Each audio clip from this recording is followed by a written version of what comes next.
Кто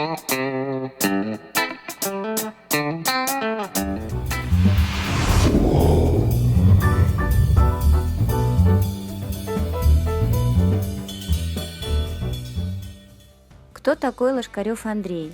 Он строит дома и делает видео. И всем говорит: привет, друзья! Привет, друзья! Меня зовут Лошкарев Андрей. Это проект «Все по уму на стройке». Сегодня я сниму для вас очередной выпуск про строительство СИП-дома. Писать какой-то рабочий день я не буду больше, потому что очень тяжело посчитать, какие тут рабочие дни идут. Сейчас тут делается отделка, электрика, короче, внутрянка.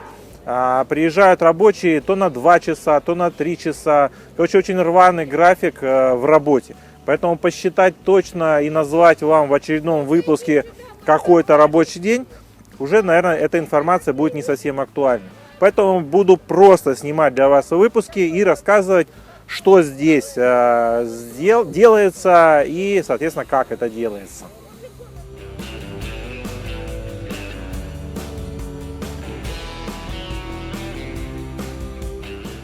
Так, сначала я вам расскажу, отвечу на вопросы, которые вы мне задавали по поводу улицы.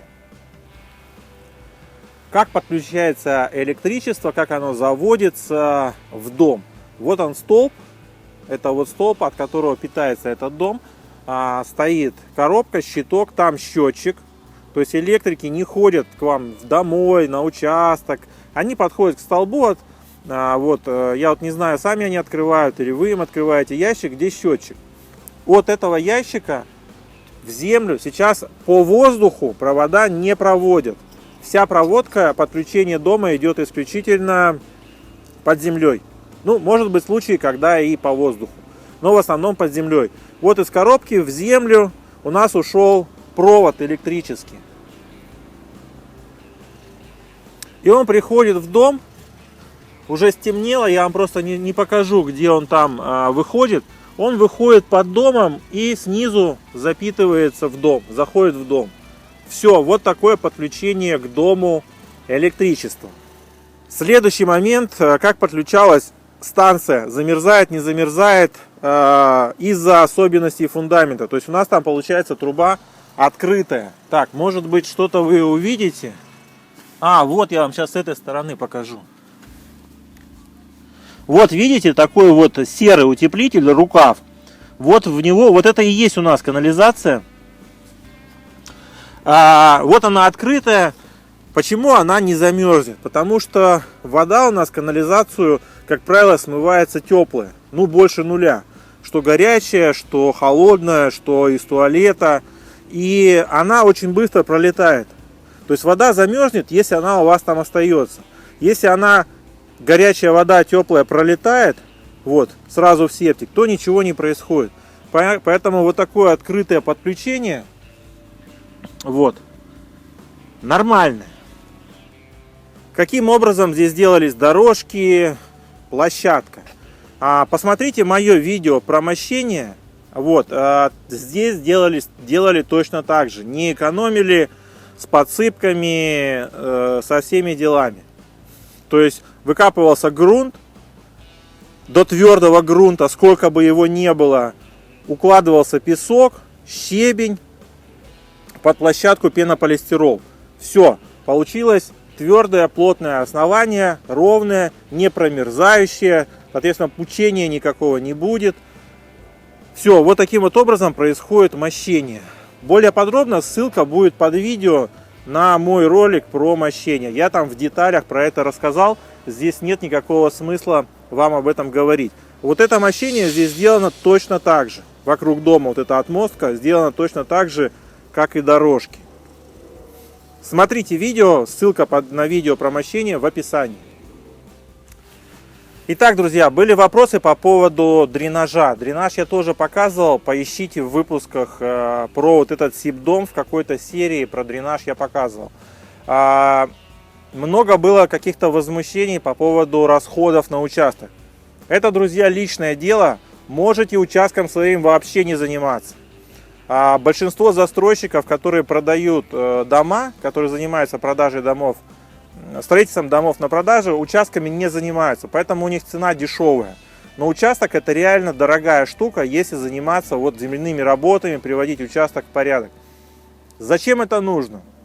Если вы хотите себе сухой участок, который не будет тут с всякими с провалами, еще с чем-то со временем, от дождя его тоже размывать не будет, у вас не будет луж, у вас будет плотный, твердый там газон, да, по которому можно, не знаю, ездить на машине. Если вы хотите участок ровный, да, не вот такой вот какой-то вот лесной, натуральный, да, а вот реально хотите красивый, как в книжках, как в журналах, как в фильмах, ровный себе участок, да, с газоном, может быть с перепадом. С участком нужно работать. Значит, работа с участком, это дренаж, это привозить землю дополнительно нужно, чтобы выравнивать. Здесь 15 соток. Здесь подняли грунт от 20 сантиметров и выше на всем участке. Причем они его утрамбовали. Представляете, сколько сюда привезено земли? Для чего? Чтобы участок поднять и выровнять. Все. Это нужно людям, они за это заплатили деньги. Если вам не нужно, не платите, не занимайтесь своим участком, сэкономите деньги. В общем, вот в этот участок сейчас уже вложено порядка 2 миллионов рублей. Можете это сэкономить. Кстати, спрашивали по поводу цены, сколько уже здесь вложено денег. Вложено порядка 6 миллионов. Конечно, это для некоторых огромная сумма. Ну, друзья, тогда для загородное проживание не для вас. Купите себе дом тогда из бруса, естественной влажности 1000 за 500, и на сваях воткните на свой голый участок. Ничего больше не делайте, вы построите себе дом за 1 миллион рублей.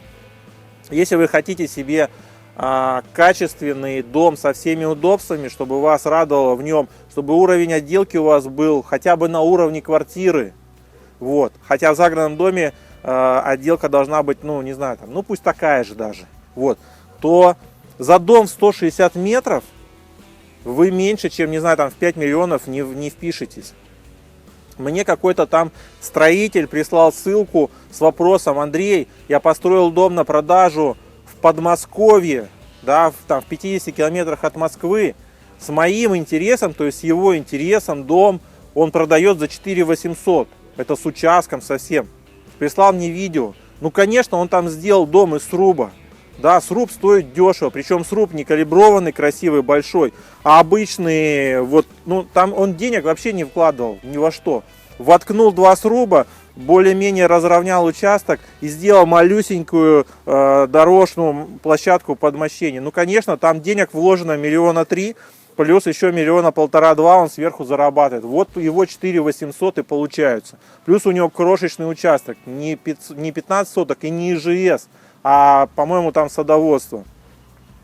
Поэтому вы, дорогой строитель, знаете, почему ваш дом стоит 4 800, и знаете, что если сделать все то же самое, например, из нормального калиброванного бревна, да, сделать скрытую проводку, сделать отделку полов, другую, не самую дешевую, да, сделать нормальные санузлы, ваш дом, продажа вашего объекта была бы 10 миллионов.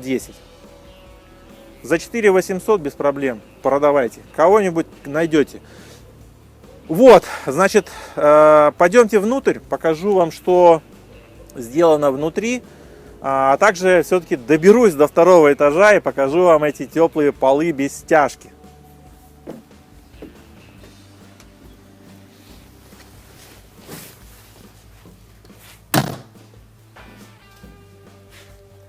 Давайте я сразу поднимусь на 2-й этаж, начнем со 2-го этажа, а то я опять про него забуду и не расскажу. Самое интересное на 2-м этаже сейчас это у нас теплый водяной пол, не электрический, а водяной. Значит, как вы помните, вот были уложены, извиняюсь за качество съемки, здесь очень плохое освещение, потерпите. Значит, были уложены вот эти вот маты. Прямо у нас на наше СИП перекрытие уложены в них теплые водяные полы связаны. Вот. И сверху, значит, на 1-м этаже сверху на трубке теплого водяного пола налили стяжку, сделали стяжку. Здесь накрутили ЦСП на обычные клопы. Вот видите, только они длинные.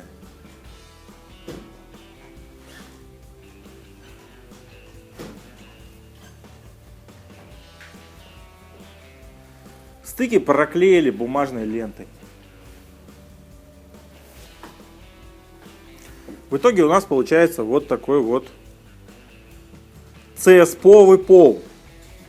Значит, полы вот сейчас... Нет, сейчас такие холодные. В общем, когда полы включаются, они ЦСП прогревается и начинает работать вот как система отопления. Уже полы становятся теплые. Второй момент, который здесь у нас появился, это здесь начали делать отделку одной комнаты. Здесь будет спальня, и в этой комнате решено было сделать отделку полностью из лиственницы. Вот, друзья, значит, на стенку набиваются бруски, обычные деревянные бруски, и на них будет монтироваться, набиваться имитатор бруса из лиственницы. Как он выглядит, вы увидите в других выпусках.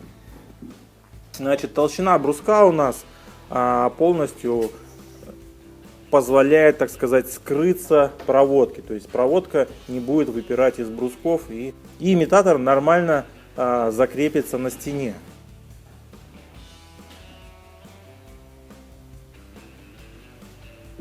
Все, вот такая нехитрая отделка. Набиваются бруски, накручиваются. Бруски у нас монтируются вот черными саморезами. И на них потом гвоздичками будет набиваться вагоночка. В принципе, вы можете сами это сделать без труда. Вам не нужно нанимать будет специалистов и тратить деньги на внутреннюю отделку, если вы решили ее сделать так же, как здесь, лиственницей. Ну и еще одно изменение на втором этаже — это санузел. Он практически уже готов. Вот отделка его заканчивается. Здесь у нас все сделано плиткой, раковина, душевая кабина, унитаз, полотенцесушитель. Пирог я вам, как монтируется плитка, рассказывал. Гипрок, вот он гипсокартон, крутится прямо на стену из сип-панелей, вот прямо на саму стену. И уже на гипрок, на влагостойчивый гипсокартон, на клей клеится плитка, как в квартире. Все.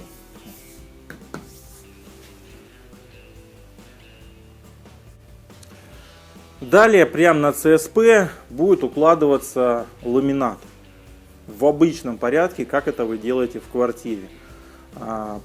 Пузырчатая подкладка и непосредственно сам ламинат. Я спустился на первый этаж. Здесь вот лежат упаковки с ламинатом, чтобы, так сказать, закрыть тему ламината и полов. Сразу вам про это расскажу. Ламинат покупается специально для теплых водяных полов. Он отличается, соответственно, какими-то характеристиками, которые позволяют сохранять ламинат, не знаю, там, в безопасности при работе теплых полов водяных. И такой ламинат для теплых полов, он отмечается вот таким значком. Это именно теплые водяные полы. То есть электрические полы, для электрических полов он не годится. Для электрических полов другой значок, и вообще на самом деле для электрических полов очень мало ламината, потому что электрические теплые полы разогреваются, но они горячие, от них меняется сама дощечка, полы от них рассыхаются, расходятся. Водяные полы имеют не такую большую температуру, гораздо меньшую температуру, поэтому ламинат себя ведет отлично. Вот значок, обозначающий, что ламинат подходит для теплых водяных полов. Следующее интересное изменение – отделка камина. Я на самом деле первый раз вижу, чтобы таким образом камин отделывали. Вот, я видел, что отделывают какими-то готовыми элементами, кирпичом. А здесь же камин у нас отделывается газобетоном. Да, это обычный газобетон, из которого нарезаются элементы. Газобетон легко режется, практически как дерево, и складывается из него полностью вот оформление камина. Потом это можно чем угодно обклеить, любым декоративным камушком, плиткой, чем хотите. Задача почему здесь газобетон? Он же у нас не греет, не впитывает, ну, как бы не пропускает тепло. То есть все тепло у нас идет исключительно от топки и по вент-каналам, которые у нас идут в доме. Ну вот у нас там коробки, это вент-каналы, по которым идет тепло из камина в комнату. Вот, и все там изолировано. Поэтому, чтобы нагревалось само вот оформление камина, не нужно, как вот в печах. В печке должна нагреться сама печка, тогда она будет фонить теплом, тогда ее нужно делать из кирпича, чтобы он прогревался. Глупо делать из газобетона, который никогда не нагреется. Вот. Здесь же чисто декоративное оформление, поэтому было применено решение вот, дешевое, недорогое, быстрое в работе, газобетон.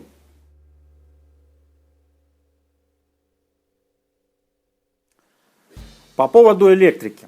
Был вопрос касаемо подрозетников. Как они будут устанавливаться в стены, будет ли сверлиться стена и так далее. Стена сверлиться не будет. Я вам сейчас покажу почему. Значит, вот у нас подрозетник.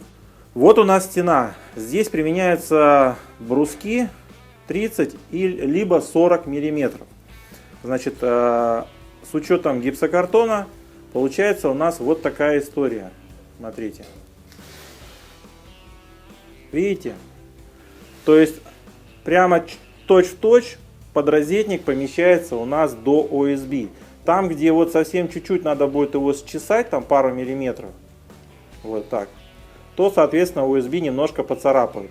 Ну, углубят, вот, прорежут. И у нас подрозетник станет без повреждения стены. Вот таким вот образом будут устанавливаться подрозетники, так что ковырять СИП стены мы не будем. Продолжаем тему электрики. Был вопрос по поводу проводов. Значит, провода здесь используются не нумовские, а ВВГ, МГ, ЛС. Я сейчас напишу еще вот. Почему? Потому что нумовский провод у нас самозатухающий, а ВВГ, НГ, ЛС не горючие.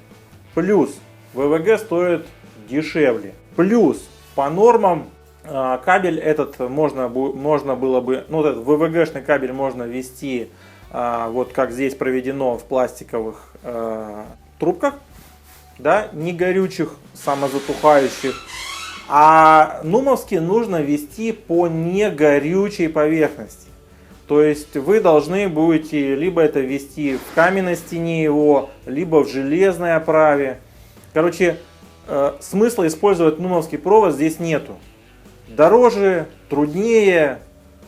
Ну вот этих двух вещей достаточно. С ВВГ все гораздо проще.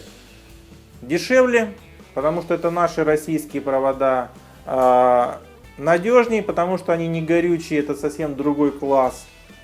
И не нужно заморачиваться с оплеткой. Можно ввести просто вот в пластиковых трубочках. Был еще один комментарий, точнее много комментариев, что заказчика развели на провода, заказчика развели на проводку, на коробки и на работы тоже. Да, заказчик ответил на этот вопрос: развели. Но развели осознанно, то есть они все решения прикинули и по отделке, и по соответствии нормам по электрике. Вот это решение для этого дома, оно правильное. Можно так сказать, даже единственное. Чтобы все коробки были в одном месте, они были доступны, а вся проводка, да, она скрытая, она необслуживаемая, и она вся вот у нас разведена по дому. По поводу коробок, еще один момент, то есть были комментарии, что почему коробки не разместили там в потолке, там, не знаю, на стенах, в полах, еще где-то. Значит, как мне объяснил электрик, есть такая норма в электрике, чтобы коробки были доступны. То есть, если коробка недоступна, это нарушение нормы. Насколько это критично, это решать вам. Просто если вы решили сделать электрику в соответствии с нормами, ваши коробки должны быть доступны. Коробка за гипрочным потолком, за натяжным потолком недоступна. То есть она доступна, если демонтировать потолок, да, если его как-то там снять и так далее. Кто-то скажет, что натяжной потолок снимается очень просто, но надо понимать, что этот доступ, он электрику, да, для электрика. Соответственно, электрик должен легко подойти, там, не знаю, куда-то, к чему-то, что-то снять, просто обладая своими знаниями электрика, а не отделочника, и добраться до этой коробки. Натяжные потолки, гипрочные потолки, вот эти подвесные гипрочные потолки, да, они являются непроходными, считаются непроходными. И делать коробку вот на таких потолках, под такими потолками, если вы соблюдаете, если вы хотите по нормам все сделать, нельзя. Итак, друзья, подведем итоги в ванной комнате. Это просто самое светлое здесь место. Если я буду записывать в других комнатах, меня вообще видно не будет. Значит, вроде я на все вопросы ответил. Если на какие-то вопросы не ответил, я еще почитаю вопросы под предыдущими видео. Но если вам не влом, напишите, продублируйте свои вопросы вот под текущим видео, да, в комментариях. Хотел еще раз поговорить насчет стоимости. Значит, стоимости дома, загородного дома. Потому что я вижу, что из комментария в комментарий с каждым выпуском, в общем, я вижу вот эту вот нить непонимания. Почему люди вкладывают там вот столько денег, да, в какую-то фигню. Это очень большое заблуждение. Заблуждение, как правило, у людей, которые никогда себе ничего не строили. Я занимаюсь достаточно долго строительством и знаю, что дом под ключ с хорошим участком, да, чтобы у вас участок был приведен в порядок, чтобы ваши дети не в грязи бегали, и чтобы вы чувствовали себя человеком, не знаю, чтобы вам завидовали соседи, что у вас не участок, а конфетка, да, и вам самим было приятно от того, что вы владеете вот этой недвижимостью, что вы живете в этой красоте. Это удовольствие не из дешевых. Это удовольствие не масштаба тех цен, которые рекламируют в газетах и в журналах вот всякие дачные домостроители, да, которые пишут, что они дом под ключ вам за 1,5 миллиона построят. Они построят вам этот дом за 1,5 миллиона. Но уровень вашей жизни будет на уровне строителя в строительном вагончике. Строителю в строительном вагончике тоже комфортно. У него тоже там есть туалет, там, не знаю, кухня, санузел, все условия. Да, и строительный вагончик стоит 100 тысяч рублей. Если вы хотите жить вот в таких условиях, то, конечно же, вы построите себе дом за 1,5 миллиона. И еще тысяч за 300 купите себе участок в какой-нибудь... Ладно.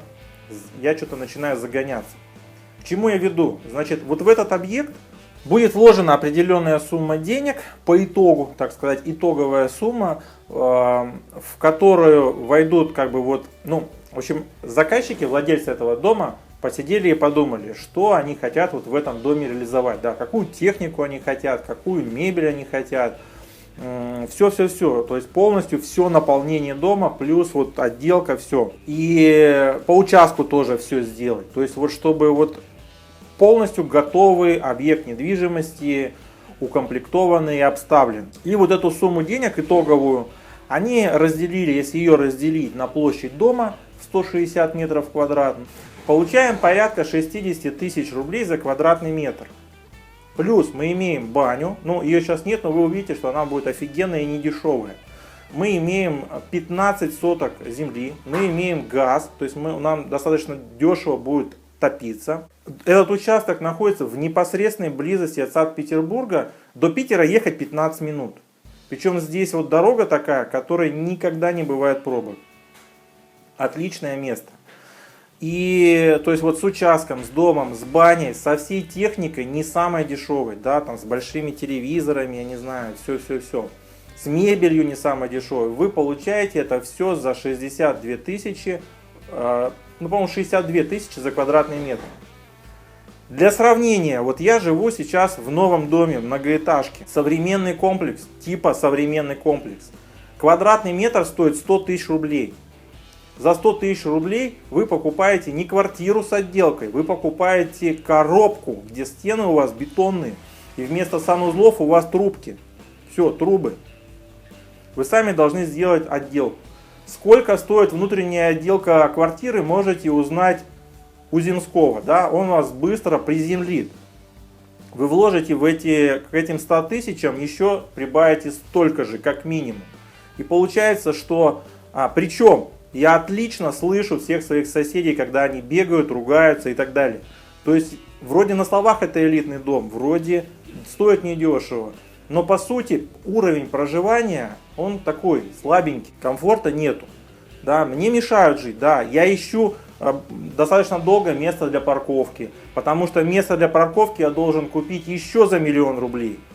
И еще 20 тысяч в год платить за охрану этого места. Ну и здесь сразу напрашивается вывод, кто дурак, кто живет в городе, да, платит коммунальные, переживает этот весь геморрой. До своего дома я уверен, что многие добираются от места работы, либо от места, где они делают бизнес, да, больше, чем 15 минут. То есть люди здесь, у них вообще, по-моему, работа здесь очень близко. Они вообще до своей работы едут минут 5 отсюда. Это в Питер они 15 минут едут. Поэтому у них там свой бизнес, у них все в порядке. Вот. Поэтому вот сделайте выводы. Шикарные условия, да, с хорошей техникой, мебелью, домом, участком, со всеми делами, с банями. За 62 тысячи квадратный метр или пустая бетонная коробка без парковочного места с хреновой звукоизоляцией от соседей. За 100 тысяч рублей. Это без отделки еще. Делайте выводы сами. Еще один момент. Кто-то там говорил, что как люди с деньгами, да, могли выбрать SIP-технологию. На самом деле они достаточно долго выбирали себе технологию. И если вы не просто, да, сидя в трениках где-то выбираете себе дом, который вы никогда не купите, не построите в теории, да, то вас ответ вы не поймете даже этого.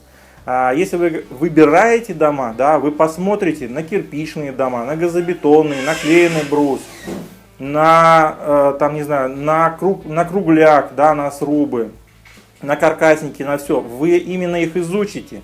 Вы посмотрите, как живут в этих домах люди, сколько они стоят, сколько стоит содержание дома, во что на самом деле превращаются каменные дома через несколько лет. Да, их нужно там восстанавливать штукатурку и так далее. В клееном брусе появляются трещины, щели, дыры, люди замерзают. У каждой технологии есть свои минусы и плюсы. Так вот, сложив вот то, что они хотят сделать за тот бюджет, который у них есть, и те качества, которые они приобретут от своего дома, они остановились на SIP-технологии. Поэтому, друзья, нефиг писать всякие гадости, что владельцы при наличии денег поступают неразумно. Я могу сказать, что вот вы пишете эти комментарии, потому что вы себе дом никогда не выбирали и не выберете. Все, друзья, на этой негативной нотке я закончу. До скорых встреч. Пишите свои вопросы в комментариях. С вами был Андрей Лошкарев. Пока.